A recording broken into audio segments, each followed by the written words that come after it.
नमस्कार, उत्तराखंड समाचार में आपका स्वागत है। मैं रेणु प्रीति पंत। सबसे पहले मुख्य समाचार। देहरादून जिले के हरिपुर मीनस मार्ग पर हिमाचल परिवहन निगम की बस खाई में गिरी। दुर्घटना में 4 यात्रियों की मौत। हिमाचल के चौपाल से पांवटा साहिब जा रही थी यात्रियों से भरी बस।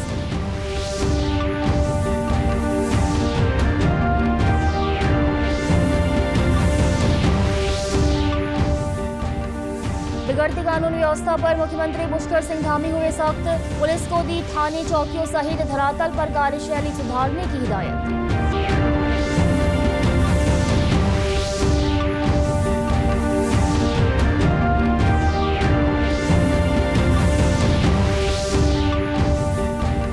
और राजाजी टाइगर रिजर्व में सफारी के दौरान अब नहीं होगा मोबाइल फोन का इस्तेमाल। पार्क प्रशासन ने जारी किया प्रतिबंध आदेश। पार्क और जानवरों की शांति बहाल रखने को उठाया गया है कदम। अब समाचार विस्तार से। सबसे पहले खबर विकासनगर से आपको बता दें, जहां कालसी तहसील क्षेत्रांतर्गत हरिपुर मीनस मोटर मार्ग पर बस हादसे में 4 लोगों की मौत हो गई है, जबकि दर्जन भर से अधिक लोग घायल बताए जा रहे हैं। तस्वीरें भी आपको स्क्रीन पे हम दिखा रहे हैं। हादसा उस वक्त हुआ जब हिमाचल रोडवेज की बस चौपाल से पांवटा साहिब की ओर आ रही थी। बताया जा रहा है कि करीब 10 बजे यह बस हिमाचल प्रदेश और उत्तराखंड की सीमा पर बसे क्वानो गांव से कुछ ही दूर पहुंची थी कि तभी बस ड्राइवर बस से नियंत्रण खो बैठा और बस अनियंत्रित होकर करीब 100 मीटर गहरी खाई में जा गिरी। मौके पर मौजूद ग्रामीणों ने बिना देरी किए खुद ही रेस्क्यू ऑपरेशन चलाया।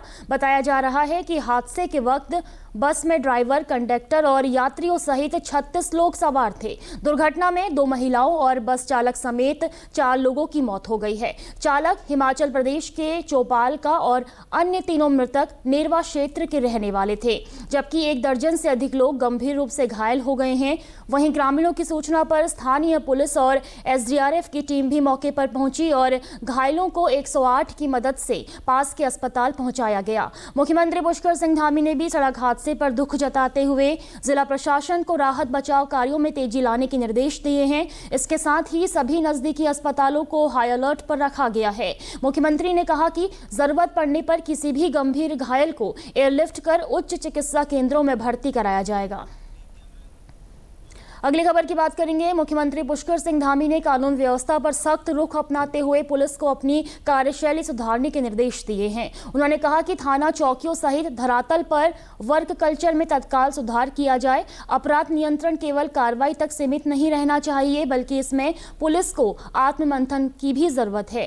सचिवालय में आयोजित उच्च स्तरीय बैठक में मुख्यमंत्री पुष्कर सिंह धामी ने अखिल भारतीय DG-IG सम्मेलन से प्राप्त निष्कर्षों की समीक्षा की। इस दौरान कानून व्यवस्था, प्रशासनिक कार्य प्रणाली, पर्यटन प्रबंधन, राजस्व और नशा मुक्ति के साथ ही जन शिकायत निवारण से जुड़े विषयों पर समीक्षा की गई। बैठक में मुख्य सचिव सहित सभी जिलों के जिलाधिकारी, SSP, पुलिस और प्रशासन के वरिष्ठ अधिकारी मौजूद रहे। मुख्यमंत्री ने कहा कि दिल्ली देहरादून एक्सप्रेसवे के खुलने के बाद राज्य में पर्यटकों की संख्या में भारी बढ़ोतरी होगी। इसे देखते हुए पर्यटकों के लिए होटल, आवास, पार्किंग, ट्रैफिक प्लान, यातायात प्रबंधन और सुरक्षा व्यवस्था से संबंधित सभी आवश्यक तैयारियां समयबद्ध रूप से पूरी की जाएं।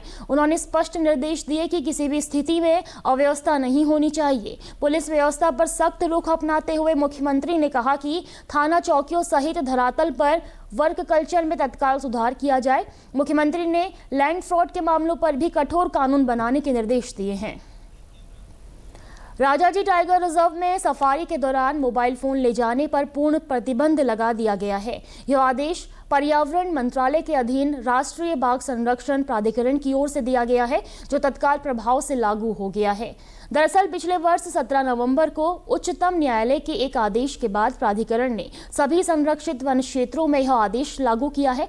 राजाजी टाइगर रिजर्व के 5 जोन में आदेश प्रभावी हो गया है। टाइगर रिजर्व के गेट पर प्रतिबंध संबंधी नोटिस भी चस्पा कर दिया गया है और पर्यटकों के फोन रिसेप्शन में ही जमा कराकर उन्हें रसीद दी जा रही है। राजाजी रिजर्व तो हम विजिट करने आए थे, तो अभी सूचना मिली है कि दिल्ली से नोटिफिकेशन आई है कि फ़ोन की जो सर्विसेज हैं वो बंद है, अंदर अलाउड नहीं है फ़ोन। तो अब हमने फ़ोन अपने डिपॉजिट कर दिए हैं और प्रॉपर स्लिप के थ्रू हम इजीली अंदर जा रहे हैं। हम यहाँ पे टाइगर रिजर्व में आए थे घूमने। इन्होंने हमारे सारे फ़ोन अपने पास सबमिट करा लिए, जो कि अच्छा ही है। जानवरों की प्राइवेसी के लिए फॉरेस्ट के रूल्स हमें फॉलो करने ही चाहिए। वहीं राजाजी टाइगर रिजर्व की चीला रेंज के वन क्षेत्राधिकारी दीपक रावत का कहना है कि जंगल सफारी के दौरान अक्सर पर्यटक जानवरों को देखकर फोटो को लेने के लिए उनके नजदीक चले जाते हैं और फ्लैश चलाते हैं। इस कारण जंगल की प्राकृतिक शांति और जानवरों की एकाग्रता भंग होती है, जिससे मनुष्य और वन्यजीव संघर्ष की आशंका रहती है। इसे देखते हुए यह पाबंदी लागू की गई है। कोर्ट के आदेश पे ये राजाजी पार्क के अंदर ये जो भी क्षेत्र हैं उन पे मोबाइल फ़ोनों को बिल्कुल प्रतिबंध किया गया है, जिससे कि हमारी ये वाइल्ड लाइफ कोई भी डिस्टर्ब ना हो, इसलिए बिल्कुल भी मोबाइल फ़ोन पे प्रतिबंध है। हमारे द्वारा मतलब मौके में जो पर्यटक वहाँ पे आ रहे हैं, रिसेप्शन में आ रहे हैं, उनको बताया जा रहा है। बाकी उसमें बोर्ड वगैरह हमारे द्वारा लगाए गए हैं कि मोबाइल पे बिल्कुल प्रतिबंध है। राजाजी टाइगर रिजर्व की सभी 5 जोन में अब मोबाइल फ़ोन ले जाना वर्जित कर दिया गया है। उच्च न्यायालय के आदेशों के अनुक्रम में अब यहाँ पर यह आदेश लागू कर दिया गया है। दरअसल यह आदेश इसलिए जारी किया गया है कि कुछ लोग अंदर जाकर रील बनाते हैं और कभी जानवरों के पास चले जाते हैं, जिससे उनको जान को खतरा पैदा हो जाता है। इसको लेकर यहाँ पर जो है एक आदेश भी चस्पा कर दिया गया है। तो इस पर अमल भी यहाँ पर जारी हो गया है और लोग जो है आ रहे हैं, अपना फ़ोन जमा करा रहे हैं और उसके बाद ही उनको अंदर जाने की इजाज़त मिल रही है। Devendra Sharma, DD news, Haridwar. हिमालय क्षेत्र में बढ़ते भूस्खलन जोखिम और सुरक्षित विकास की चुनौती को ध्यान में रखते हुए उत्तराखंड भूस्खलन न्यूनीकरण एवं प्रबंधन केंद्र द्वारा आयोजित 5 दिवसीय अंतर्राष्ट्रीय तकनीकी प्रशिक्षण कार्यक्रम का आज दूसरा दिन है। यह कार्यक्रम 6 फरवरी तक देहरादून के सुदोवाला स्थित पंडित दीनदयाल उपाध्याय प्रशिक्षण एवं वित्तीय प्रशासन अनुसंधान संस्थान में आयोजित किया जा रहा है। सचिव आपदा प्रबंधन एवं पुनर्वास विनोद कुमार सुमन ने कहा कि हिमालय क्षेत्र भूगर्भीय लिहाज से अत्यंत संवेदनशील है, जहाँ भूस्खलन, भारी वर्षा और भूकंपीय गतिविधियों के चलते लगातार खतरा बना रहता है। उन्होंने कहा कि इस प्रशिक्षण कार्यक्रम के जरिए हिमालयी क्षेत्रों में भूस्खलन की प्रक्रियाओं और जोखिम को वैज्ञानिक रूप से समझने पर जोर दिया जा रहा है। इसके साथ ही सुरक्षित और टिकाऊ अवसंरचना विकसित करने और सड़कों, पुलों और जलापूर्ति जैसी महत्वपूर्ण व्यवस्थाओं के लिए दीर्घकालिक और लचीले इंजीनियरिंग समाधान अपनाने पर भी मंथन किया जा रहा है। नॉर्वे के भूतकनीकी अनुसंधान संस्थान के विशेषज्ञों द्वारा हिमालयी परिस्थितियों के अनुरूप ढलान स्थिरता, मृदा सुदृढ़ीकरण, सॉइल नेलिंग, जल निकासी उपायों और उपग्रह आधारित तकनीकों के माध्यम से जोखिम मानचित्रण पर प्रशिक्षण दिया जा रहा है। प्रशिक्षण कार्यक्रम के अंतर्गत प्रतिभागियों ने हरिद्वार स्थित मनसा देवी भूस्खलन क्षेत्र का दौरा किया, जहां वास्तविक हिमालयी परिस्थितियों के आधार पर जोखिम विश्लेषण, न्यूनीकरण उपायों और स्थानीय स्तर पर प्रभावी पूर्व चेतावनी प्रणालियों का व्यावहारिक अध्ययन कराया गया। अगली खबर की बात करेंगे। मुख्य सचिव ने सचिवालय में राजस्व विभाग की समीक्षा की। मुख्य सचिव ने राजस्व मामलों के त्वरित निस्तारण पर जोर देते हुए लंबित मामलों के शीघ्र निस्तारण पर जोर दिया। मुख्य सचिव ने सभी जिलाधिकारियों को धारा 34 और 143 के वादों के निस्तारण के लिए अभियान चलाए जाने के निर्देश दिए हैं। उन्होंने 143 के मामलों को भी 6 माह या इससे अधिक समय तक लंबित रखे जाने पर चिंता जाहिर की। उन्होंने कहा कि 143 के वादों को निस्तारण के लिए 45 दिन का समय निर्धारित किया जाए।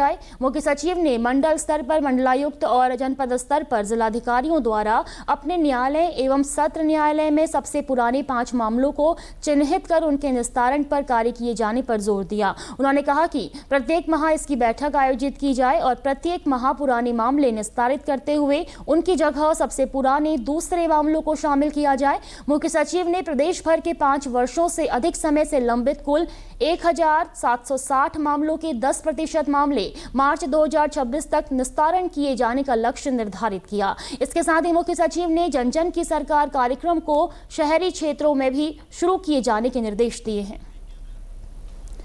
वहीं मुख्य सचिव आनंद वर्धन ने सचिवालय में गृह विभाग की भी समीक्षा की। इस दौरान मुख्य सचिव ने पुलिस विभाग को प्रदेश में कानून व्यवस्था बिगाड़ने वालों पर कठोर कार्यवाही किए जाने के निर्देश दिए। उन्होंने साफ किया कि महत्वपूर्ण मामलों को जनपद और पुलिस हेडक्वार्टर स्तर पर लगातार मॉनिटरिंग कर शीघ्र मामलों के निस्तारण की दिशा में काम किया जाए। मुख्य सचिव ने प्रदेश में अभियोजन और फॉरेंसिक जांचों के लिए अपने सिस्टम को और मजबूत किए जाने पर जोर दिया, ताकि इसकी प्रगति और मॉनिटरिंग अच्छे प्रकार से हो सके। उन्होंने कहा कि ई समन व्यवस्था को बढ़ाए जाने की आवश्यकता है। मुख्य सचिव ने आमजन की शिकायतों के लिए हेल्पलाइन 1905 पर प्राप्त शिकायतों के निस्तारण के लिए जिलाधिकारी और एसएसपी स्तर पर लगातार मॉनिटरिंग करने पर जोर दिया। मुख्य सचिव ने निर्देश दिए कि पॉक्सो के मामलों पर तत्काल कार्यवाही करते हुए कठोर से कठोर कार्यवाही किया जाना सुनिश्चित किया जाए। इसके साथ ही उन्होंने साइबर क्राइम को रोकने के लिए ठोस कार्यवाही और सिस्टम को मजबूत किए जाने की जरूरत पर भी जोर दिया।